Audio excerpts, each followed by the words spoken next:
Kami dari Universitas Bina Sarana Informatika, Fakultas Ekonomi dengan jurusan Sistem Informasi Akuntansi. Dan di sini kami akan menjelaskan tentang PPh Pasal 23. Saya Ardenti Nurliani, NIM 632405996. Saya akan menjelaskan materi apa itu pajak, objek-objek pajak, dan siapa yang melakukan pemotongan pada pajak PPh Pasal 23. Apa itu pajak? Pajak merupakan salah satu sumber penerimaan negara yang memiliki peran penting dalam pembiayaan pembangunan nasional di Indonesia. Sistem perpajakan yang digunakan adalah self-assessment system, di mana wajib pajak diberikan kepercayaan untuk menghitung, menyetor, dan melaporkan sendiri kewajiban pajaknya. PPh Pasal 23 merupakan pajak yang dikenakan atas penghasilan yang berasal dari modal, penyerahan jasa, atau hadiah sekaligus penghargaan yang dipotong dalam Pasal PPh 1. Pemotongan PPh 23 umumnya dilakukan oleh badan pemerintah, subjek badan dalam negeri, penyelenggaraan kegiatan, serta bentuk usaha tetap yang melakukan pembayaran atas penghasilan tersebut. Untuk materi selanjutnya adalah objek PPh Pasal 23. Objek PPh Pasal 23 mencakup berbagai jenis penghasilan, di antara lainnya seperti dividen, bunga, dan royalti, ada hadiah, penghargaan, bonus, dan sejenisnya, serta sewa dan penghasilan terkait penggunaan aset, ada juga jasa teknik, manajemen, konstruksi, dan konsultasi, dan jasa lainnya sesuai dengan ketentuan PMK nomor 141 PMK poin 03 2015. Siapa yang melakukan pemotongan PPh Pasal 23, yaitu adalah pihak pemerintah, subjek pajak, penyelenggaraan transaksi atau kegiatan, bentuk usaha tetap, dan wajib orang pribadi. Untuk materi selanjutnya akan dijelaskan oleh rekan saya, Muhammad Farul Ramadan. Ya, terima kasih untuk rekan saya Ardianti yang telah menjelaskan PPh Pasal 23. Berikut tarif PPh Pasal 23. Pertama, tarif 15% dari jumlah bruto itu untuk dividen, bunga dan royalti, hadiah, penghargaan, dan bonus. Untuk tarif 2% dari jumlah bruto itu untuk sewa, penghasilan dan imbalan jasa teknik, manajemen konstruksi dan konsultasi. Jasa lainnya sesuai dengan ketentuan PMK nomor 141 PMK 03 2015. Tarif khusus untuk vintage berdasarkan PMK nomor 69 PMK 03 2022. Yang pertama, vintage dalam negeri 15%, kedua vintage luar negeri itu 20%. Dan yang ketiga, tarif lebih tinggi untuk yang tidak memiliki NPWP, yaitu 30% untuk dividen, bunga, dan royalti. Dan yang 4% untuk jasa tertentu, 5%. Yang kelima, 50% untuk hadiah atau undian. Ya, berikutnya tata cara penyetoran PPh Pasal 23. Yang pertama, penyusunan SPT dan pembuatan kode billing. Caranya, masuk ke portal Cortex DJP, rekam seluruh bukti pemotongan PPh Pasal 23 atas transaksi yang dilakukan.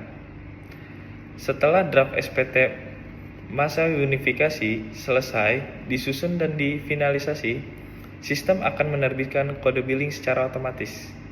Kedua, memilih metode pembayaran. Ada dua opsi bayar yang bisa dipilih. Yang pertama, cara instan. Itu menggunakan saldo deposit pajak yang sudah di top up sebelumnya di akun wajib pajak. Yang kedua, cara reguler. Itu menggunakan kode billing untuk dibayar via bank atau pos. Lalu ketiga, melakukan penyetoran pembayaran. Jika memilih cara reguler, bawa kode billing ke bank, persepsi atau pos persepsi. Lalu pembayaran bisa dilakukan lewat ATM, e-banking, mobile banking, atau aplikasi vintage yang bekerja sama dengan DJP. Batas waktu paling lambat tanggal 15 bulan berikutnya. Jika tanggal 15 adalah hari libur atau cuti bersama, bayar di hari kerja berikutnya. Menerima validasi NTPN. Setelah pembayaran sukses, kita akan menerima bukti penerimaan negara atau surat setor pajak atau SSP. yang tertera NTPN. NTPN itu adalah nomor transaksi penerima negara. NTPN ini adalah bukti sah bahwa pajak sudah resmi masuk ke kas negara. Pelaporan PPh pasal 23. 1. Penyusunan otomatis. Begitu kita membayar tagihan pajak, sistem Cortex akan otomatis mencocokkan data dan memproses pelaporan SPT pada masa unifikasi. 2. Setelah pelaporan tervalidasi oleh sistem, kita wajib masuk ke bagian SPT yang telah dilaporkan untuk mengunduh surat pemberitahuan SPT dan bukti penerimaan elektronik. Berikutnya ada studi kasus yang akan dilanjutkan oleh rekan saya bernama Amanda. Oke, dengan saya Amanda, saya akan menjelaskan terkait studi kasus pajak penghasilan pasal 23. Berikut saya bacakan terlebih dahulu untuk studi kasusnya ya. PT Sinar Mentari bergerak di bidang industri minuman kesehatan yang beralamatkan di Kota Bogor. Berikut ini data perusahaan dan transaksi yang terjadi terkait dengan pembayaran yang harus dipotong PPh pasal 23 selama bulan April 2026. Adapun data perusahaan dari PT Sinar Mentari yaitu NPWP, nomor telepon, jenis usaha, nama pimpinannya yaitu Ahmad Zakaria dan NPWP pimpinannya. Dan yang terakhir ada transaksi pembayaran menggunakan transfer bank. Transaksinya sendiri adalah membayar sewa kendaraan yang dipakai untuk operasional perusahaan di dalam kota Ternate sebesar 5 juta rupiah kepada Sugianto Tamrin yang beralamatkan di Kota Bogor juga. Di sini ada informasi NPWP dari Sugianto Tamrin juga ya. Nah, sebelum kita dapat melaporkan pajak penghasilan pasal 23, kita perlu membuatkan bukti potong pajak penghasilan 23 dari transaksi tersebut ya. Bagaimana sih cara membuat bukti potongnya?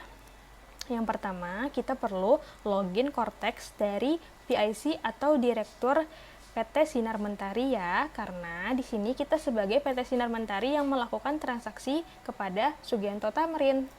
Jika kita sudah login ke Cortex PIC atau Direktur, kita dapat impersonate ke PT Sinar Mentari. Nah, jika kita sudah impersonate dan muncul halaman di PT Sinar Mentari, kita dapat pilih Ibu Pot, lalu akan muncul beberapa pilihan dan kita klik BPPU ya untuk transaksi perusahaan dalam negeri. Nah, jika kita sudah klik BPPU, selanjutnya akan muncul tampilan Ibu Pot BPU. Setelah muncul halaman Ibu Pot BPU, kita pilih Create Ibu Pot BPU ya untuk melakukan bukti potong per satu transaksi. Setelah memilih Create Ibu Pot BPU, kita akan muncul ke halaman Ibu Pot BPU. Di sini ada beberapa kolom yang harus kita wajib isi ya. Sedangkan untuk kolom yang berwarna abu itu akan otomatis terisi. Yang pertama, kita harus isi masa pajaknya. Karena transaksinya ada pada bulan April 2026, kita pilih April 2026. Lalu kita masukkan nomor identitas WP atau NPWP-nya yang Sugianto Tamrin tadi ya. Setelah kita isi NPWP-nya, namanya akan otomatis terisi. Lalu NITKU-nya pun akan otomatis ada ya pilihannya. Biasanya NITKU-nya menggunakan yang berakhiran 0 ya.